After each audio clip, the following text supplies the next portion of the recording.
اعوذ باللہ من الشیطان الرجیم بسم اللہ الرحمن الرحیم اللہم صلی علی سیدنا و مولانا محمد وعلی آلہ و صحبہ و بارک وسلم۔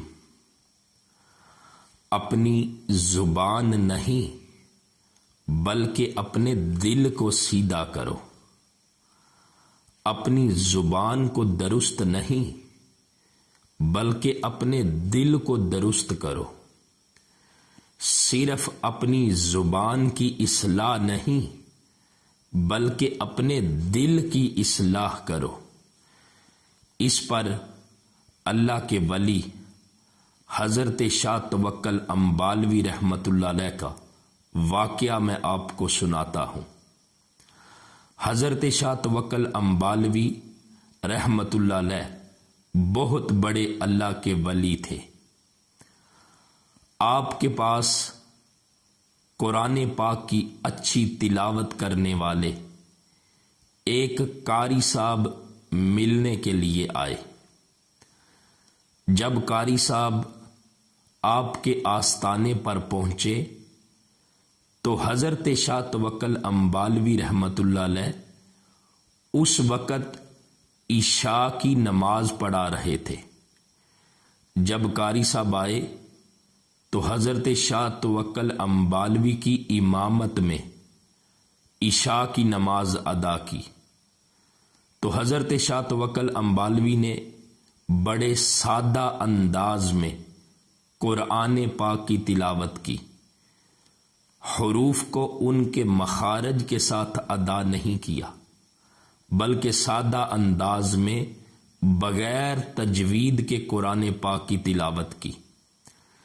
جب قاری صاحب نے عشاء کی نماز پڑھی تو سوچنے لگے کہ یہ کیسے پیر ہیں، یہ کیسے اللہ کے ولی ہیں، ان کا ہر طرف چرچا ہے اور ان کو صحیح طرح سے قرآن پڑھنا بھی نہیں آتا۔ تو قاری صاحب نے ارادہ کیا کہ صبح فجر کی نماز کی امامت میں کراؤں گا اور لوگوں کو بتاؤں گا کہ قرآن کی تلاوت کیسے کرتے ہیں۔ جب قاری صاحب رات کو سو گئے، صبح فجر کی اذان کے وقت اٹھے ہیں تو غسل کرنے کے لیے گاؤں کے قریب ایک ندی پر گئے اور وہاں پر آپ کنارے پر کپڑے رکھ کر اس ندی میں غسل کرنے لگے ہیں۔ جب تھوڑی دیر گزری ہے تو جنگل سے ایک شیر آ کر ندی کے کنارے پر جہاں قاری صاحب کے کپڑے پڑے ہیں وہاں بیٹھ گیا ہے۔ جب وہ شیر وہاں بیٹھ گیا تو قاری صاحب پریشان ہوئے کہ وقت بھی بڑا تھوڑا ہے اور میں نے فجر کی نماز کی امامت بھی کروانی ہے۔ جب اسی حال میں قاری صاحب پریشان ہیں تو حضرت شاہ توکل امبالوی آہستہ آہستہ خرامہ خرامہ اس ندی کی طرف آ رہے ہیں۔ جب آپ ندی کے کنارے اس شیر کے پاس پہنچے تو حضرت شاہ توکل امبالوی نے اپنے پاؤں کے ساتھ اس شیر کو ٹھوکر ماری اور فرمایا، جا بھاگ جا، تجھے پتہ نہیں قاری صاحب نے فجر کی نماز کی امامت کروانی ہے۔ جب شیر بھاگ گیا اور حضرت شاہ توکل امبالوی اپنے راستے پر چلنے لگے تو قاری صاحب ندی سے باہر نکلے، کپڑے پہن کر حضرت شاہ توکل امبالوی کی طرف بھاگ گئے اور حضرت شاہ توکل امبالوی کے قدموں میں گر پڑے اور عرض کی، حضور آپ کو میرے دل کے ارادے کی کیسے خبر ہوئی ہے؟ اللہ نے آپ کو اتنا بلند مقام کیسے عطا کیا ہے کہ جنگلی جانور شیر بھی آپ کے حکم کی تعمیل کر رہا ہے؟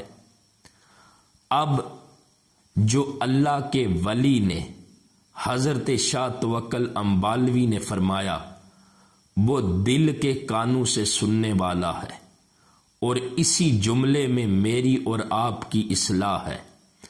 حضرت شاہ توکل امبالوی اس قاری صاحب سے فرمانے لگے، قاری صاحب آپ قرآن پاک بڑا اچھا پڑھتے ہیں، آپ نے اپنی زبان کو سیدھا کیا ہے، اور ہم اللہ کے فقیروں نے صرف اپنی زبان کو نہیں بلکہ اپنے دل کو سیدھا کیا ہے۔ قاری صاحب آپ نے اپنی زبان کو درست کیا ہے، اور ہم نے اللہ کے دوستوں نے، اللہ کے فقیروں نے اپنے دل کو درست کیا ہے۔ قاری صاحب آپ نے اپنی زبان کی اصلاح کی ہے، اور ہم نے اپنے دل کی اصلاح کی ہے۔ جو اپنے دل کی اصلاح کر لیتا ہے، جو اپنے باطن کا، اپنے دل کا تعلق اپنے رب کے ساتھ جوڑ لیتا ہے، پھر اللہ اپنے اس بندے کو بلند مقام عطا کرتا ہے۔ ہم کیسے لوگ ہیں؟ اس واقعے سے ہمیں یہ سبق ملتا ہے کہ ہم اپنے ظاہر کو سنوارتے ہیں، اپنی وضاحت کو سنوارتے ہیں، اپنی شکل کو، اپنے چہرے کو خوبصورت بناتے ہیں۔ کیوں؟ اس پر لوگوں کی نظر ہے، اور اس دل پر لوگوں کی نہیں بلکہ اللہ کی نظر ہے۔ تو جس چیز کے اوپر اللہ کی نظر ہے، ہم سب کو چاہیے کہ ہم اپنے اس دل کی اصلاح کریں، ہم اپنے باطن کی اصلاح کریں جس کو ہمارا رب دیکھتا ہے۔ اللہ تعالی ہم سب کو اپنی اصلاح کی توفیق عطا فرمائے۔ وما علینا الا البلاغ المبین۔ اور یہ جو واقعہ میں نے پیش کیا ہے، یہ میرے ہاتھ میں کتاب ہے صاحبزادہ غلام بشیر نقشبندی زیب سجادہ آستانہ عالیہ باولی شریف کی، جنہوں نے یہ بڑی خوبصورت کتاب لکھی ہے پیغام ہدایت کے نام سے۔ جو بندہ اس کتاب کو پڑھتا ہے وہ واقعی ہدایت کے راستے پر چل پڑتا ہے۔ اور یہ جو واقعہ سنایا ہے آپ نے اس کتاب میں اس کے پیج نمبر 63 پر بیان کیا ہے۔